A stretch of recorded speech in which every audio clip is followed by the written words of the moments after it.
என்னோட கருத்து இந்த சமூகத்துக்கு பயனுள்ளதா இருக்குன்னு நினைக்கிறவங்க மட்டும் இந்த மூவேந்தர் மீடியாவை சப்ஸ்கிரைபிள் பண்ணிட்டு பெல் ஐக்கானை ஆல் கொடுத்து ஃபாலோ பண்ணிக்கோங்க. நன்றி.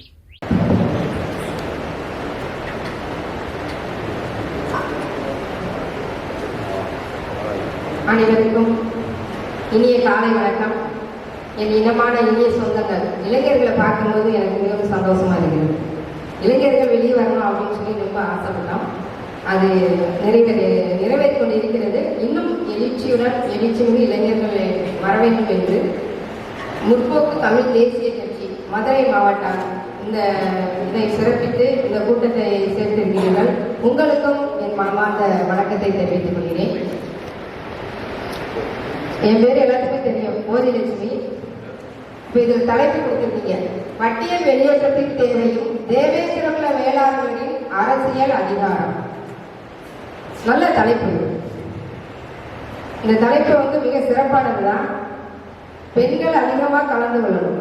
முதல் கோரிக்கையாக நினைக்கிறேன். முதல் கோரிக்கை, பெண்கள் அதிகமாக கலந்து கொள்ள வேண்டும். அம்மா, நீங்க ஏன் பெண்களை கூட்டு வரல அப்படின்னு நினைப்பீங்க. எனக்கு செய்தி, எந்த ஒரு செய்தியாக இருந்தாலும் வாட்ஸ்அப் தளத்தில் யார் பதிவிட்டாலும் அந்த இடத்தில் நான் முதலில் இருப்பேன். அதுதான் நம்முடைய எழுச்சி. நம்ம சமுதாயத்தின் ஒரு எழுச்சி என்றால் நம்ம யாரும் கூப்பிடுறது நினைக்கவே கூடாது. எதற்காக நம்ம இந்த ஊடகத்துல நிறைய குரூப் இதெல்லாம் ஆரம்பிச்சு வச்சிருக்கோம் அப்படின்னா, எதற்கு? ஒரு தகவலை கொண்டு சேர்ப்பதற்கான. ஒரு தகவல் சரியானதாக சேர வேண்டும் என்றால் கம்யூனிகேஷன் சரியானதாக இருக்க வேண்டும். கம்யூனிகேஷன், தகவல் தொடர்பு சரியானதாக இருந்தால் நாம் எதுலையுமே வெற்றி அடைய முடியும். இப்ப நம்ம ஒரு காரியத்தை எடுத்துக்கிட்டோம்னா அதுல எல்லாமே வெற்றி அடைய முடியுமா? இது ஒரு வெற்றி அடைஞ்சிருவோமா அப்படின்றது ஒரு சிலர் தான் வெற்றி அடைய முடியும் என்பது. நம்ம ஒரு திட்டங்கள் சரியாக போட்டாலும், திட்டங்கள் சரியாக வளர்த்தா, ஒரு திட்டங்களை சரியான முறையில் நம்ம செலுத்தினாலும் ஒரு சிலர் தான் இதில் வெற்றி அடைய முடியும். ஆனா நம்ம வெற்றி அடைய முடியாட்டி நம்மளால ஏன் வெற்றி அடைய முடியல? நம்ம பக்கத்துல இருக்கவங்களை குறை சொல்வோம், இந்த நாட்டை குறை சொல்வோம், நம்மளை நம்மே குறை சொல்வோம். அப்படி குறை சொல்வதற்கு எதுவுமே இல்லை. ஏனால் ஒரு முயற்சி எடுத்தால் அதில் கட்டாயம் நாம் வெற்றி அடைவோம் என்பதில் எந்தவித மாற்று கருத்துமே கிடையாது. சமூக உயர்வுதான் சமூக விடுதலை. பட்டியல் வெளியேற்றம் ஏன் அப்படின்னு நிறைய பேர் தவறான கருத்துக்களை எல்லாம் பகிர்ந்துகிட்டு இருக்காங்க. அது அந்த தவறான கருத்துக்கள்லாம் எழுச்சிமிகு இளைஞர்களே, நான் உங்களிடம் சொல்கிறேன், 3% ஒதுக்கீடு, உள் ஒதுக்கீடு, வெளி ஒதுக்கீடு அப்படின்லாம் சொல்லிட்டு நிறைய பேர் நம் சமுதாயத்தில் உச்ச நிலையில் இருக்கிறார்கள். அவர்கள் வெளியில் வரவே இல்லை. அவர்களுக்கு அனைத்து சலுகைகளும் அனைத்தும் பெற்று அவர்கள் மேல இருக்கிறாங்க. அவங்க தூண்டி விடுறாங்க. உங்களை வேற ஒன்றும் இல்லை. இடம் ஒதுக்கீடு, மக்கள் தொகை விகிதாசார அடிப்படையில் நமக்கு கிடைக்கும் என்பதில் எந்த ஒரு அச்சமும் நீங்கள் படவே தேவையில்லை. விகிதாசாரம் தான். படித்து 2 மார்க் 3 மார்க்கில தான் நமக்கு கண்டிப்பா நம்மளோட உச்சநிலையை அடைய முடியும். அதனால நீங்க உங்களுடைய கவனத்தை படிப்பில் செலுத்துங்கள். நம்ம சலுகைகள் சென்றாடுங்கள். சலுகைகள் ஒருபோதும் நமக்கு உயர்வு கொடுக்காது. சலுகைகள் அந்த இடத்திலே தான் இருக்கும். நம்ம பட்டியலை விட்டு வெளியேறினாலும் நம்முடைய சலுகைகள் அதே இடத்தில் தான் இருக்கும். எத்தனை சதவீதம் நமக்கு ஒதுக்கி இருக்கிறார்களோ, 2.5 கோடி மக்கள் நம்ம இருக்கிறோம்னா, வீதாசார அடிப்படையிலும் மக்கள் தொகை அடிப்படையிலும் நாம் பட்டியலை விட்டு வெளியேறினாலும் நம்முடைய சலுகைகள் மறுக்கப்படாது என்பதில் எந்தவித ஐயப்பாடும் நீங்கள் எடுக்கவே வேண்டாம். பட்டியல் என்றோம். பட்டியல் என்பது ஒரு தீண்டாமை அப்படின்றோம். பட்டியல் என்பது ஒரு தீண்டாமை என்பது ஒரு அட்டவணைக்குள் தான் நம்ம ஒடுக்கப்பட்டிருக்கிறோம். அட்டவணை தான் அது. ஜாதியம் பேசுகிறார்கள். அதாவது சமுதாயத்தில் ஒடுக்கப்பட்ட மக்கள் என்று நம்மை அறைகூடி கொண்டிருக்கிறார்கள். நாம் ஒடுக்கப்பட்ட மக்கள் இல்லை.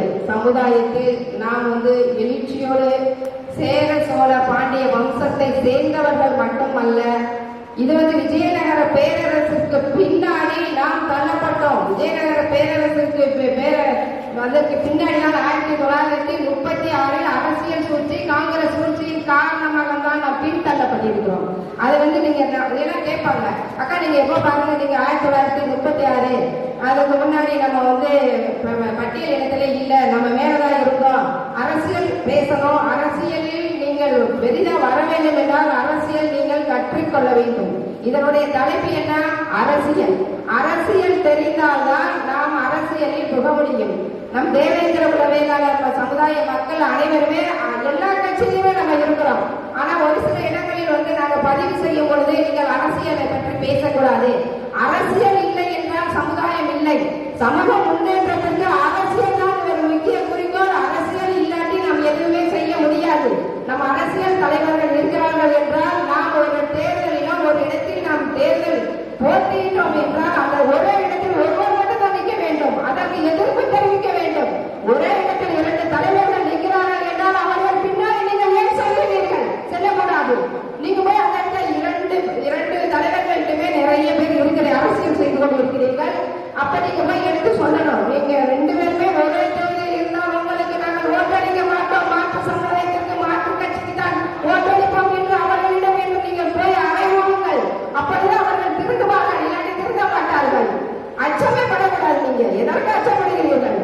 ஒரு 2 தலைவர்கள் தான் நீங்க இருக்கிறாங்க அப்படிங்க. நீங்க எழுச்சிக்கிற இளைஞர்கள் அனைவருமே நீங்கள் தலைவர்கள் தான். அரசியல் அமைப்பு சட்டத்தை நீங்கள் தெரிந்து கொள்ள வேண்டும். இப்ப ராஜராஜ சோழனை எடுத்துக்கொள்ளுங்கள். ராஜராஜ சோழன் அவர்கள் வந்து அவர்களை பின்பற்றிதான் நம்முடைய அரசியல் நிகழ்வு நடந்து கொண்டிருக்கிறது. அரசியல் நிகழ்வு நடந்து கொண்டிருக்கிறது. இப்ப ராஜராஜ சோழன் இப்ப தஞ்சை பிரதீஸ்வரர் கோவிலில் உள்ள நந்திகளுடைய அபிஷேகம் பிரதோஷ நாட்களில் அபிஷேகம் பண்ணுவது அந்த நீர் எங்கே செல்கிறது? அந்த நீர் வந்து சிவகங்கையின் குளத்தில் போய் செல்கிறது என்றால் அதுதான் மழைநீர் சேமிப்பு. அதை வைத்துதான் மழைநீர் சேமிப்பை நாம் கண்டுபிடித்தார்கள். இப்ப ஆடு வளர்ப்பு, மாடு வளர்ப்பு என்று லோன் கொடுத்து கொண்டிருக்கிறார்கள். ராஜராஜ சோழன் வந்து ஆடு வளர்ப்பை முதலாக அறிமுகப்படுத்தி 100 ஆடுகளுக்கு மேல் மக்களுக்கு அவர் ஆடு வளர்ப்பை இலவசமாக கொடுத்தார். அந்த ஆடு ஒரு ஈன்றுச்சுனாக்கோ அடுத்தவர்களிடம் அதை கொடுப்பார்கள் இலவசமாக. அப்படி வந்ததுதான் இந்த இலவசம். அதே மாதிரி தமிழச்சிகளையும் தமிழ் பண்பாட்டையும் பெண்களையும் அவர் மதித்தவர் ராஜராஜ சோழன். பெண்களை மதிக்காதவர் அல்ல. ராஜராஜ சோழனுடைய சபையில் அதிகாரிச்சிகள் என்று அவர் அதிகாரிச்சிகள் என்று மக்களுக்கு பெண்களுக்கு அதிகாரிச்சிகள் என்ற ஒரு அமைப்பை கொடுத்திருக்கிறார். அவர் விளக்கேற்றும் பெண்களுக்கு கூட மரியாதை கொடுத்து ஒரு ஏழை விளக்கேற்றும் பெண்ணுடன் சேர்ந்து அவரையும் ஒரு கூட்டமைப்பாக சேர்த்து ராஜராஜ சோழன் வழி நடத்துகிறார். நீங்க அனைவரும் தெரிந்து கொள்ள வேண்டும். அது மட்டுமல்ல, ராணுவ படையை வைத்திருந்தார். ராணுவ ஆட்சியை ராணுவ படையை வைத்திருந்தார்.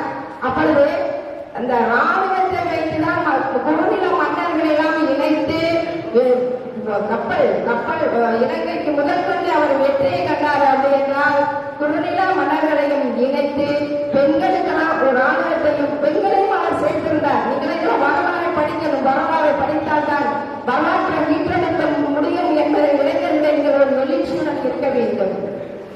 ராஜராஜ சோழன் இதை மட்டும் செய்யவில்லை. நம்ம ராணுவத்தை அமைத்தார். ராணுவத்தை அமைத்து அங்கதான் நம்ம கொண்டு வருகிறார். ராணுவத்திற்கு தேவையான இதுக்கெல்லாம் கொடுக்கணும், அதுக்கு பொருளாதாரம் வேணும் அப்படின்ற நம்ம ஜிஎஸ்டி நீங்க எல்லாம் நம்ம இப்ப சொல்றோம் பார்த்தீங்களா? அதே ஒரு முதல் ராஜராஜ சோழன் தான் வரி கட்ட வைத்தார்.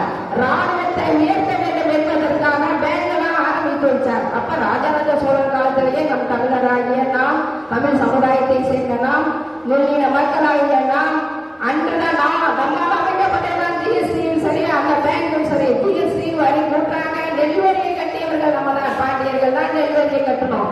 ஏன் திரும்ப நாங்க இதெல்லாம் சொல்றோம் அப்படின்னா, இளைஞர்களே நீங்கள் வந்து அரசியலுக்கு வர வேண்டும். இந்த அரசியல் தான் ஏற்கும் பொறுப்பும் சொந்தக்காரங்க. ராஜராஜ சோழன் நம்முடைய ஆட்சி புரிந்தார் என்றால் நாம் ஏன் அரசியலில் இணைந்து அரசியலோட போரிடக்கூடாது? நீங்கள் அரசியலுக்கு அனைவருமே வர வேண்டும். அரசியல் என்பது ஒரு சாக்கடை இல்லை. அரசியல் வந்து ஒரு சாக்கடை கிடையாது.